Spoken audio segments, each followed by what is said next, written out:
So you're really going to use the exact same equations that we've used before, but applied to falling objects. So we'll have some things to talk about along the way, but that's essentially the big picture.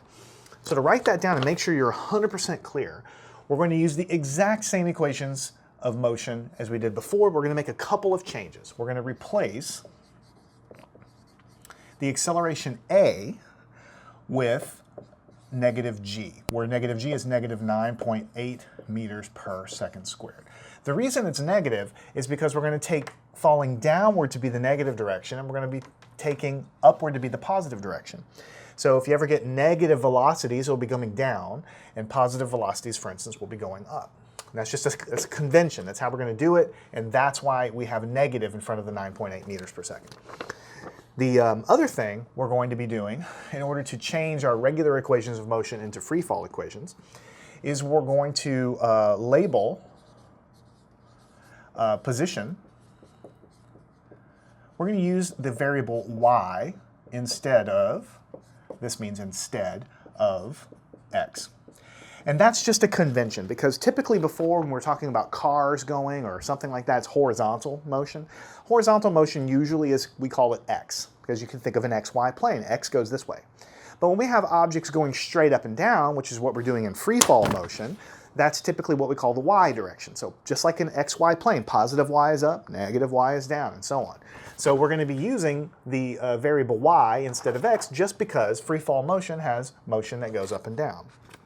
And the third thing we're going to have that's going to change things a little bit is motion starts at y equals 0. In other words, typically whenever you're dropping something, you let go from a position, and we're going to call that position 0. Just like in all of our other problems, we had some time where things started. We called that x is equal to 0, and then we're going to have y is equal to 0. And then, of course, I already told you going down is going to be negative y, going up is going to be positive y. So if we really wanted to drill this in, and we do want to drill it in, make sure you understand, we're going to draw a little picture. It's going to be a very simple picture. Let's say there was a ledge or something, like a building or something, and it has a ledge out here. You're standing up on the edge of the ledge, right? And you drop a rock, like let's say from this position here. Here's a rock. You drop it, it's going to go down. All right. What we're saying by all this stuff is that this is the up and down direction. So when we drop the ball, it's going to be going in the y direction, being y, positive y being up and negative y being down. But the exact location that the motion starts, we call it y is equal to 0. Or you can say y naught is equal to 0. That's the initial position of the rock, is the 0 point. You have to have some point being 0.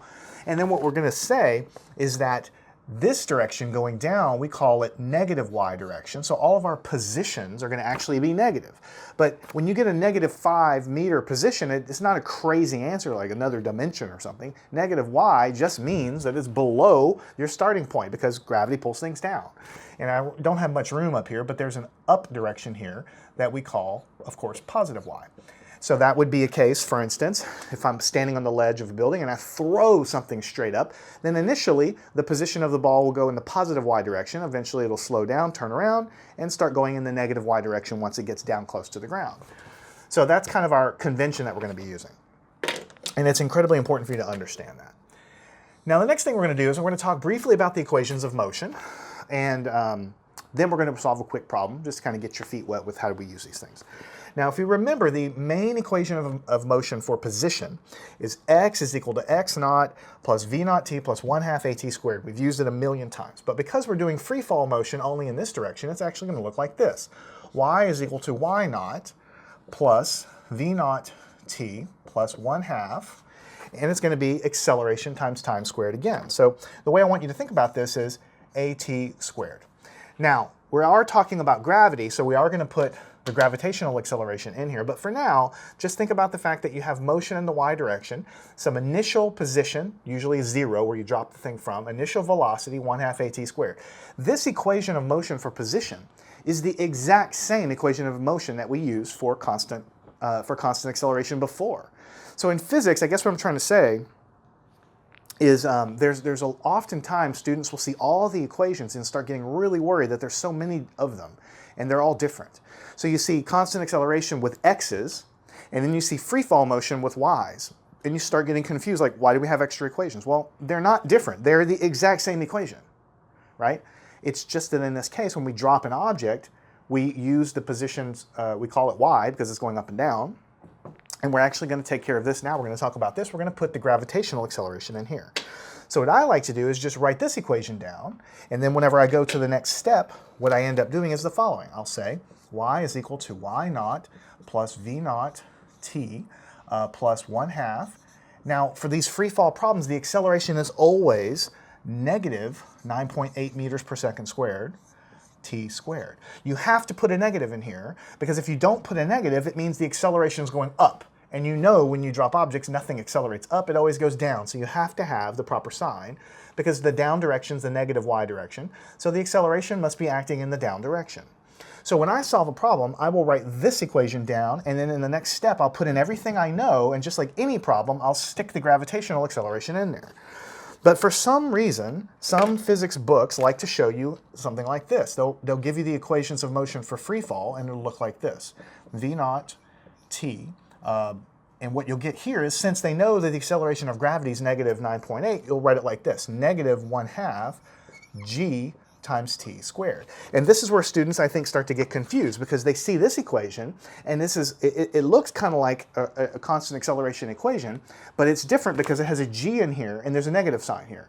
So you look at it, and you're like, well, this is different than the other case. Well, it's not different.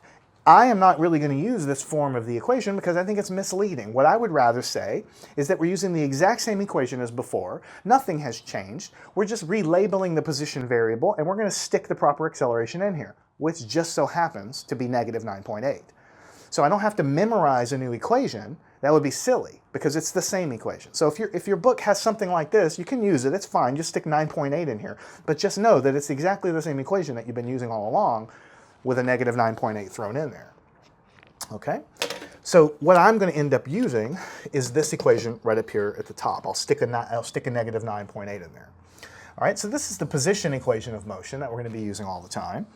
Now, what's the other equation of motion that we typically use for velocity? It's v is equal to v naught plus a times t. This is the equation of motion we've used for every constant acceleration problem. But because we know that when we drop an object, this acceleration is really negative 9.8, what I will do is I will write this equation down, and then the next step I'll say v naught plus negative 9.8 times time. Just like any other problem, you stick the acceleration that you know in there, which is negative 9.8. But again, some books like to write this as the following. V is equal to v naught. Since it's negative, they'll put a negative g times t. So you might see this equation in your book. If you see it, it looks to be different than the other equations of motion we've been using for the same reasons. It's got a g and it's got a negative sign. But don't memorize a new equation. You use the exact same equation that we've been doing. You just stick the proper acceleration in, which is negative 9.8 for gravitational freefall. And then finally, it's the exact same deal you can guess for the third equation of motion. V squared is equal to v naught squared plus 2a. Now, usually it's x minus x naught, but since we're dropping things, it's going to be y minus y naught. So we're just relabeling x to y. All right, so this is what I will do for my problems. I will just write this down, and then in the next step, I will stick the proper acceleration in there. So I'll write down v squared, v naught squared, plus 2 times a, which is negative 9.8, times y minus y naught. But again, lots of books like to take something like this and pretend that there's a new equation of motion, which is, in my opinion, confusing for students, and they'll do something like this, minus 2 times g times y minus y naught. So again, you have an equation with a negative sign and you have a g. So I guess what I'm trying to say is your book might have this equation in it, right? It might have this blue equation in it for free fall. It might have this blue equation in it for free fall. If you want to use these equations, fine. Minus 2g y minus y naught, no problem. Just stick a 9.8 in there and you get exactly the same thing. But instead of telling students that there's an additional set of equations to memorize, I prefer to tell them, no, it's exactly the same equations we've always been using. We just stick the proper acceleration in for A. All right? So now I think we are ready to solve our first very simple problem. This will be pretty easy. We're going to ramp up the complexity as we go, as we always have. But all of these problems will be dropping things from a certain height. So you want to typically calculate how far it goes, how fast it's going, how long it takes. So we've done problems with acceleration in the horizontal direction before with constant acceleration. And now we're doing problems that go up and down. And then the roadmap is, after we master this, we will tackle things that go in a curved path, like throwing a baseball, because anytime you throw a baseball or a football or a basketball, this curved motion can be broken up into a horizontal component of the motion and also a vertical component of the motion. So now we're learning how to tackle vertical motion. We already know how to tackle horizontal motion, so once we master this together, we'll put them together and we'll make curved path motion. That's how we get to what we call projectile motion down the road. So let's go ahead and do this now. The first problem, if I can get to the problem, is very simple. It says a ball is dropped from a very tall tree. What position and velocity of the ball, what is the position and velocity of the ball after 1 second, 2 seconds, and 3 seconds after the drop, and neglect air resistance? So that's something I need to tell you now anyway in general, is you're always going to neglect air resistance, okay? You pretend there's no air. Later on, we're actually going to talk a little bit about air resistance, but for now, we just always pretend there's no air there at all so we can calculate things perfectly. So we drop a ball. Where is the position and the velocity? What is the position and velocity after 1 second, 2 seconds, and 3 seconds? So as always, we are going to draw a picture. So it's a very tall tree. You know I can't draw anything. So here's a tall tree. That's a pretty good tree, I think. But this tree is a weird tree. It's got a branch that goes out here. Why do you think it has a branch out there? It's because there's a person standing on it. Of course, he's going to drop something, right? And he's going to drop something straight down. So he reaches out, he or she reaches out, and there is going to be a ball that he essentially drops, and it's going to end up moving down. Now, in these problems, you always need to remember that the exact place where you drop the ball and the motion starts, that position right there is called the initial position, y naught, and it's taken to be 0. I mean, of course, yeah, you're up in a tree and you know that you're like 40 feet up in the tree, but we don't ever use the fact that we're 30 feet in the tree to describe the motion. What we usually say is, here's the ball, we let it go. That is the 0 point. So as it goes down into negative y direction, the position will be more and more and more negative. And the velocity is going to increase because it's falling. So the velocity will also be more and more negative. So you should get used to the idea of seeing negative velocities and negative positions. It just means that you're down below here. So this direction is negative y, and up this direction is plus y. And if you throw the ball up, of course, we'll have some positive positions and velocities there too. So let's write down what we know, and let's solve this problem. What do we know? We know the initial position of the ball is equal to 0. How do we know that? Because the problem didn't say they threw it up. They just said they let it go. So its initial position was 0. What was its initial velocity? Well, that's also equal to 0. Before you drop it, of course, it's not moving. What is the acceleration? We already know what that is. It's always negative 9.8. And by the way, I already mentioned this about 25 times in the lesson on acceleration due to gravity. But when you drop an object, it doesn't matter if you're dropping a beach ball or a pencil or a pen or a bowling ball, or if you're throwing a bulldozer or a car or a skyscraper or a spaceship. It doesn't matter. It's always going to accelerate at 9.8 meters per second squared down. So you don't have to worry about the mass of any of this stuff. All right? And what we want to calculate is the position at 1, 2, and 3 seconds in the future, and the velocity at 1, 2, and 3 seconds in the future. So what we do initially is we say we're going to calculate it 3 different times. So we first tackle the t is equal to 1 second time in the future. We want position and velocity. So the main equations of motion for position, or the main one, is y is equal to y naught plus v naught t plus 1/2 a t squared. And again, I said you might see minus 1/2 gt squared. That's fine. I'm not going to ever solve problems like that. I'm going to write the equation of motion with an acceleration a, and then I'm just going to stick the proper acceleration in there in the next step. So let's do that next.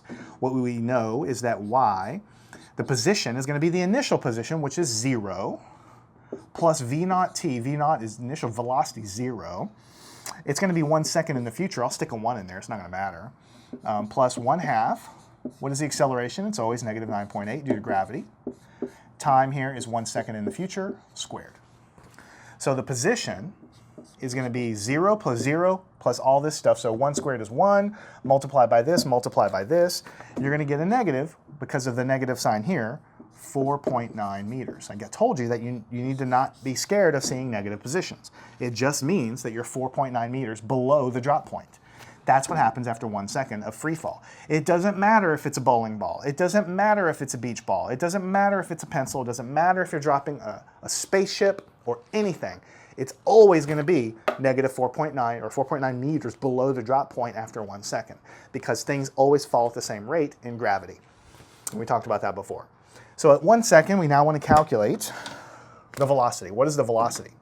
We're going to use our main velocity equation, v naught plus acceleration times time. So the velocity is what we're trying to calculate is equal to the initial velocity, 0 since we're dropping it, plus, what's the acceleration? Always negative 9.8. What is the time? 1 second. Whoops, I want to put a t in there, I want to put a 1 there. And so you multiply that out, what do you get? You get the velocity is negative from this, 9.8. What is the unit? Meters per second. So what you found is that after 1 second, this object is going 9.8 meters per second. The negative sign just means it's going down. It has to, you just dropped it. The negative sign means down, right? And the position means you're below the drop point. No matter what you drop, again, could be anything, without any air resistance, will always be going 9.8 meters per second after the first second. Makes sense because acceleration is 9.8 meters per second squared, which means 9.8 meters per second is how much velocity you gain every second. After 1 second, that's what we have. Now let's go over here to the other board. And since we've done the first one, the others will be, trivially simple to figure out. At t is equal to 2 seconds, it's going to be the same exact song and dance, no difference. It's going to be y is equal to y naught plus v naught t plus 1/2 a t squared. So the position is going to be the initial position of 0, initial velocity times 2 seconds, 1/2 negative 9.8 for acceleration of gravity, 2 squared. These are all 0. When you multiply all this together, you'll have a negative number. It'll be negative 19.6 meters. That's how far you're down below the drop point after 2 seconds. And then, in order to find the velocity, v is equal to v naught plus a times t. So the velocity is initial velocity of 0 plus negative 9.8 times 2 seconds. And so what are you going to get? Negative 19.6 meters per second. That's your velocity after 2 seconds. So notice the big jump here. You go from, after 1 second, 4.9 meters down, but after 2 seconds, you're much farther down, 19.6.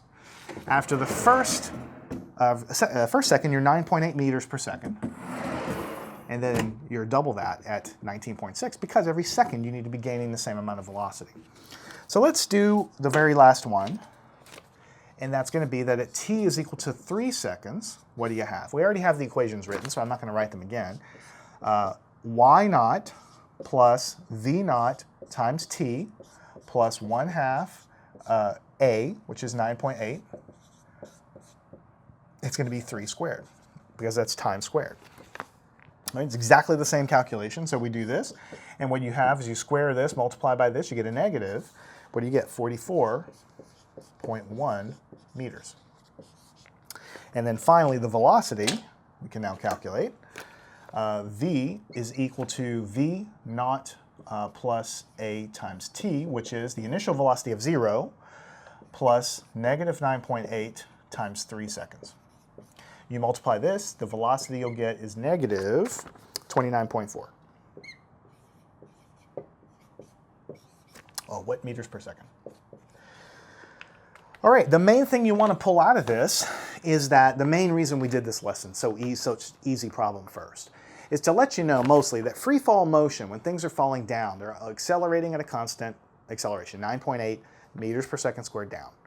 So it means that you use the exact same equations of motion that we use initially for any of the other problems we did. We just have a negative 9.8 for the acceleration. And because of that, and because we're taking our drop point, when we start the problem off, we always take our reference to be the drop point. It means that if you're just dropping things, then it'll always have negative velocities and negative positions. That just means it's below the drop point. Later, when we throw an object up, for part of the time, the position and velocity will be positive because it's going up, and then for part of the time, the position and velocity will be negative because when it gets down below the drop point, it'll turn negative again. And that's how we keep track of if it's higher or lower than the drop point, by the sign. But the one thing I want to point out to you is after 1 second, an object is only 4.9 meters down. After 2 seconds, it goes to 19.6 below the drop point. And after 3 seconds, way up to 44.1 meters below the drop point. Because, why do you think that is? It's because it's accelerating. It's moving faster and faster and faster. So when you get to over to 3 seconds, the thing is moving way faster than it was right after you dropped it. And that's why the position seems to increase so fast. Because it's not a line. The position, remember, is a parabola. It starts getting, because it's going faster, it starts moving more and more distance every second. And that's why it does this. And that's why when you drop something, it accelerates and starts covering more distance very, very rapidly. So here is our first problem in equations of motion due to free fall. Want to make sure you understand all positions are negative below the drop point. Velocities are negative below the drop point when they're going down. All motion of dropping an object in a gravitational field is independent of mass. You don't see any mass in any of these equations of motion. There's no mass anywhere because it doesn't depend on mass. It doesn't matter what you drop, right? And then we're always going to ignore air resistance. So follow me on to the next lesson after you have solved these yourself, and we'll get some more practice with free fall accelerated motion problems in physics. Learn anything at mathandscience.com.